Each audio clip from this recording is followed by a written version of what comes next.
Olá, sejam bem-vindos. Bom, hoje a gente vai conversar um pouquinho sobre esse livrinho aqui, Contra o Mundo Melhor, Ensaios do Afeto, do Luiz Felipe Pondé. Esse é um dos casos que eu vou começar falando muito, mas muito sobre o autor. Porque é um autor que, de certa forma, acabou me formando, né? É um autor que eu considero muito, um autor que tem uma boa leitura, ele é um filósofo de formação, é um cara que eu tenho total discordância em várias coisas, mas mesmo assim eu me dou o trabalho de escutá-lo. E ele é um cara, ele é um filósofo, um pensador, como ele se auto-intitula, um pensador público. Até porque ele está toda semana na TV Cultura, né? No Jornal da Cultura. Então, assim, ele é um cara que eu tenho muito apreço. E eu acho que vale a pena a gente conversar um pouquinho sobre ele, antes da gente entrar nesse livrinho aqui, tá? Falando um pouco da formação dele. Ele, inicialmente, ele tentou medicina, ele cursou seus 5 anos de medicina, largou medicina, morou um tempo em Israel, eu não sei se foi bem se é essa a cronologia, mas enfim, morou lá no kibbutz, largou medicina, como eu disse, foi fazer filosofia. Então, assim, é um cara que já tinha seus quase 30 quando iniciou uma outra faculdade, largou medicina. Ele fez um mestrado, um doutorado, um pós-doutorado, acho que 2, um na França e outro também em Israel, em Tel Aviv. Ele é um cara muito polêmico, suas opiniões não são bem vistas pela grande mídia, mas é um cara, como eu disse, que tá na mídia, tá na TV aberta toda semana, né?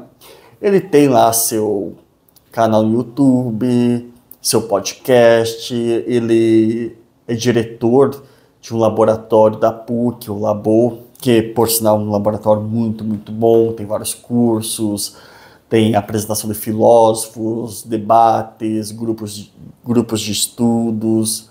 Se eu não me engano, o Labo, ele tem um grupo de estudo, que eu acho que é o único no Brasil, sobre pós-morte, onde traz uma galera aí que acredita nisso, ou que tem uma teoria sobre isso.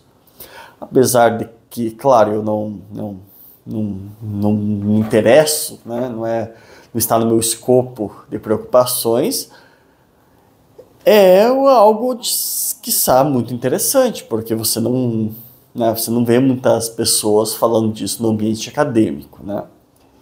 Pondé, ele é um cara que brigou muito mais. Se você pegar os vídeos dele de 15 anos atrás, são vídeos muito mais apelativos, digamos assim, agressivos, certo? Agressivos a ponto de pedir muitas vezes que ele fosse demitido. Muitas vezes, agora tem esse termo cancelar, ele já tinha sido cancelado em 2005. Então, assim, ele é um cara bem interessante. Então, como que eu conheci ele? Eu conheci ele pela coluna na Folha, tá? E isso foi lá, sei lá, em 2016, alguma coisa assim, que eu lembro que eu estava na faculdade ainda, no começo da faculdade. E eu particularmente gostei do que eu li. Mas, pelo outro lado, eu fiquei com muito, mas muito preconceito para com Pondé, porque eu achava que ele não tinha base para sustentar as opiniões dele, certo? Sustentar as opiniões sobre o mundo, sobre a existência, sobre gênero, sobre política. Enfim, eu achava que ele era só mais um cara que falava alto, falava coisas polêmicas, eu achava que era isso, né? Porém, eu comecei a dar mais atenção. Então, eu comecei a ver vídeos, entrevistas. Eu gostei muito do que eu vi, né? Eu achei interessante, eu pesquisei um pouco sobre a vida dele, mas ainda assim eu achava, putz, esse cara aí, tudo bem, as entrevistas são legais, ele fala muito bem, ele discorre sobre o assunto com propriedade, mas será, né? E agora eu já estava tendendo muito mais pro sim, né? Já, poxa, gostei do Pondé, concordo com as coisas que ele diz, e é isso. Mas então, eu acabei indo a uma feira, essas feiras universitárias, né, que você tem livros de mais voltados para o meio acadêmico, aqueles livros que ninguém lê, né? E eu comprei esses dois livros aqui, Conhecimento na Desgraça, Ensaio de Epistemologia Pascaliana e Do Pensamento no Deserto, Ensaios de Filosofia, Teologia e Literatura. Bom, a primeira coisa é que esses livros aqui, esse livrinho aqui, para você escrever sobre Pascal, aliás, para você escrever sobre epistemologia, primeiro você tem que entender o que significa epistemologia. E para você escrever sobre Pascal, você vai ter que ler Pascal, que é uma coisa quase que impossível para certas pessoas. Então, assim, se o cara escreveu isso, se o cara pensou sobre isso e conseguiu produzir algo, uma literatura em Pascal, eu já pensei, caramba, ele não é pouca coisa, ele é um cara pensador nato, né? E outro também, esse daqui do Pensamento no Deserto, onde ele vai trazer também ensaios mais complexos, pelas referências que ele utiliza aqui, eu também achei muito fantástico, né? Então, assim, ele é um cara que, de início, eu tinha um preconceito, não que eu discordasse do que ele falava, não é isso, porque eu não conhecia o background dele, eu não sabia se ele, sabe, eu gostava dos textos, do que ele falava em entrevistas, da coluna na Folha, mas eu tinha um receio muito grande porque, né, eu não sabia exatamente se ele tinha um cacife, né, um amparo literário, filosófico para falar o que falava. Ele tem, sem sombra de dúvida. Eu acho que atualmente ele é um dos grandes filósofos brasileiros, sem dúvida nenhuma. E acho que vai ser assim por muitos anos, né? E uma coisa que o Pondé, que é muito, muito bacana, é que ele escreve muito sobre o dia a dia, certo? Uma das influências que ele teve foi o nosso Nelson Rodrigues, que está aqui, ó. Cadê? Aqui, ó. Nelson Rodrigues, porque ele trata o dia a dia como algo natural do humano, né?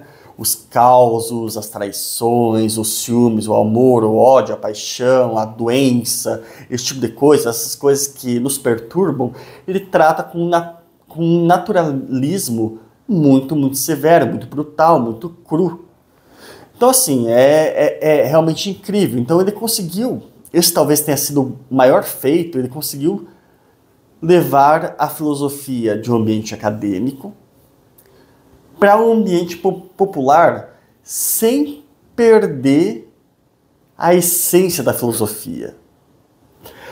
Sem fazer críticas vagas, sem dar opiniões assim, que você fala, putz, essa opinião aí, esse cara está falando nada com nada, alguma coisa assim, né? Então eu acho que esse foi o grande mérito. E de fato, se você ainda não o leu, se você ainda não o conhece, eu recomendo muito que assim o faça. E sem preconceito, porque se eu tinha preconceito por diferentes motivos com ele, né? Fazem aí quase 10 anos, alguma coisa assim, que eu não tenho mais. E até que eu acredito piamente que ele é um dos caras que me formou, que continua me formando, porque eu cheguei a vários autores por causa dele. Aliás, várias indicações de livros por causa dele, né? Eu cheguei a fazer 2 cursos que ele fornece, um era Pecados da Alma, durante a pandemia, o outro foi Freud, um crítico da cultura. Nesse curso, eu realmente desconhecia muito sobre Freud e a bibliografia que ele forneceu ali, ou indicou, foi fundamental. Tanto é que eu estou lendo agora uma biografia do Freud, do Peter Gay, que foi ele que indicou, fantástica. E eu acho que assim, vale a pena, né? Então assim, vamos se ater a este livro aqui. Como eu disse, ele tem pensamentos, frases muito provocativas. Ele é um cético, ele é um conservador cético talvez, mas ele é um crítico. Então tem frases ali que são realmente complexas, são complicadas, você não vai digeri-las muito bem, e muito se você for de esquerda, você não vai gostar. Ele tem uma frase muito boa que ele usou numa coluna da Folha, um texto dele, mas ele usou também uma conversa, né, naqueles cafés filosóficos com a Marcia Tiburi, né, que é uma frase mais ou menos assim, que 20 anos de Viagra fizeram mais bem para o mundo do que 200 anos de marxismo. Esse tipo de coisa, esse tipo de frase idiota, né, frase apelativa, idiota não, esse tipo de frase mais apelativa, né, que apela para o senso comum, porém tem muito a dizer, certo? Outra coisa que ele criou foi o conceito de inteligentinho, que é aquele sujeito que leu 3 livros na vida e acha que sabe sobre o mundo. É aquele sujeito que acha que pode mudar o mundo, gosta de Revolução Russa, se inspira na Revolução Francesa, sem ter lido as outras. É aquele sujeito que te convida para ir na casa dele e oferece um jantar com especiarias da Índia, alguma coisa do tipo. É o cara ou a moça que vai de bicicleta para o trabalho para evitar o aquecimento global, mas chega em casa e bate no filho. Esse tipo de coisa, né? Esse pessoal mais hipócrita, talvez, menos dotados de uma boa leitura, enfim, esse tipo de coisa. Então, ele é um crítico muito severo a isso. E esse conceito de inteligentinho está muito relacionado ao que ele chama de crítica ao mundo melhor. Um mundo de pessoas frouxas, por assim dizer. Um mundo onde as pessoas têm seus desejos, não reconhecem seus desejos, às vezes escondem seus desejos. Um mundo onde falar o que pensa é às vezes considerado um crime. Um mundo onde você ser a favor ou contra uma ideia, você está correndo o risco de perder seu emprego. Um mundo onde a natureza humana, né, ela é posta de lado por ideologias. Uma sociedade que já não, que tem um mal-estar entrelado, uma sociedade onde a gente já não se sente perdido porque são tantas ideias, a gente tem que comprar uma ideia para ser aceito. Essa ideia de ser contra um mundo melhor. E eu devo dizer que eu tenho total concordância com isso, porque não tem nada mais chato você sentar numa mesa com um vegano e ele criticar você por comer carne, né? E é isso, sabe? Eu acho que as críticas são muito válidas. Outra crítica que eu também tenho total partida com a do Pondé é a de inserção de autores na academia, principalmente nas ciências sociais, porque são autores datados, no sentido que são cartas marcadas. Se você fala sobre um autor, se você estuda sobre um autor, você vai ganhar um projeto de pesquisa. Se você quer estudar sobre outra coisa, provavelmente você não vai. Aqui a gente tem exemplos clássicos como Foucault, Marx, Engels, enfim, toda esses autores mais voltados à esquerda, Gramsci, enfim, em detrimento a outros autores que possivelmente você nem ia conhecer, como Tocqueville, o nosso, que a gente fez um review aqui do Roger Scruton, Locke, Hume, enfim, Adam Smith, qualquer coisa mais conservadora ou liberal conservative, você não tem acesso, né, você nem tem conhecimento que existe. Então é uma crítica muito ferrenha que ele faz e que eu acho muito válida, né? Porque o que seria do mundo sem a divergência de ideias, não é mesmo? Mas então, enfim, vamos voltar aqui para o livro. Esse daqui é um dos poucos livros que eu acho que eu não consigo fazer uma resenha. Eu já te dei uma ideia muito boa do que ele se trata, do que ele vai trazer aqui em artigos, em aforismos, em passagens rápidas, mas é muito difícil eu contemplar todos os assuntos, porque tem muitos aqui, e cada assunto a gente daria aqui, sei lá, 1 hora, 2 para falar, e a gente não teria acabado nem começado o assunto. Então eu optei por abrir esse livro aqui, eu marquei um artigo, na verdade, mas eu vou abrir esse livro em qualquer página e vou ler um pedaço do parágrafo para vocês entenderem. Vamos lá, ó. Eita. Aqui, ó. Página 49. O gosto da culpa. A culpa me encanta. Sem ela não há vida moral plena. Para mim, a vida moral começa e se sustenta no mal-estar com nossos atos e com o mundo. Não acho que o centro da vida moral seja a vaga noção de valores, como se diz por aí.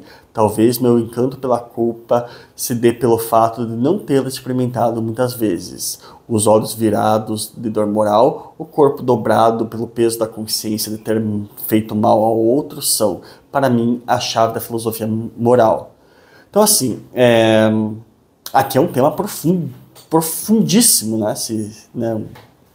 Superlativo, né, dessa palavra, mas assim, é um tema em voga na filosofia, na literatura, na teologia.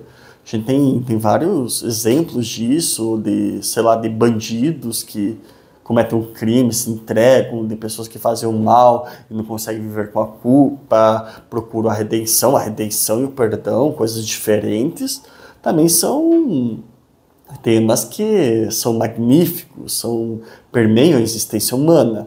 A gente tem na literatura o nosso grande clássico, Crime e Castigo, do Dostoiévski, que vai tratar exatamente disso, né? Da redenção, do perdão e por causa de um crime. Então é um tema que, né, ele é muito inerente à condição humana, à culpa. Então eu podia continuar aqui, né? Esse artigo tem 2 páginas, mas eu não vou ler ele por completo aqui para vocês. Vamos ver um outro. Abre aqui. Aqui. Babel. Mitos são verdades psicológicas. Só ignorantes os tomam como mentiras. Esse fato é já uma banalidade. Mesmo em jantares inteligentes em que todo mundo sabe que há algo de verdade nos mitos. Eu prefiro entender o mito como narrativas ancestrais sobre maldições eternas. Entre elas, uma em especial me encanta, a Torre de Babel, o mito que fala da busca humana para criar um paraíso com as próprias mãos. Então aqui ele vai discutir, com toda certeza, o limite da natureza humana em produzir um próprio paraíso, sem a ajuda divina. Vai levantar a questão se Deus é importante, se não é, o que ele faz, qual que é a sua contribuição. E esse é um ateu, né? E é um ateu não praticante, como assim mesmo ele se define. Mas eu queria trazer para vocês aqui um textinho que lembrou muito nosso amiguinho aqui, o Nelson Rodrigues, meu querido Nelsinho. Ela, a perna semiaberta, a saia um tanto curta, casada, linda e independente.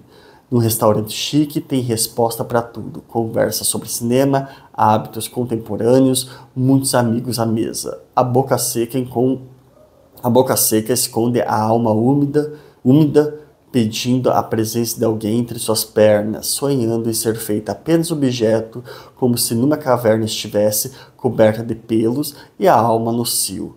Sonha com alguém que não a respeite, não pergunte o que ela quer, não lhe obedeça, não tenha medo dela, diga não. Faça com que ela sinta sua carência explodir, sua fraqueza lhe definir. Eu a vi sentada, tentando esconder o suor entre as pernas. Então esse é o tipo de coisa que você mal pode escrever hoje em dia, pensar, dizer. Mas a discussão é muito válida. Talvez isso daqui seja a mais pura expressão de uma natureza, né? Da feminilidade, enfim, de uma mulher, como Pondé iria definir, uma mulher de verdade, ou assim como Nelson Rodrigues, somente as neuróticas não gostam de apanhar durante o sexo. Então é isso, gente. Recomendo esse livrinho aqui para vocês, espero que vocês tenham gostado, e talvez a gente faça uma leitura bem mais detalhada aqui desse livro, e até a próxima.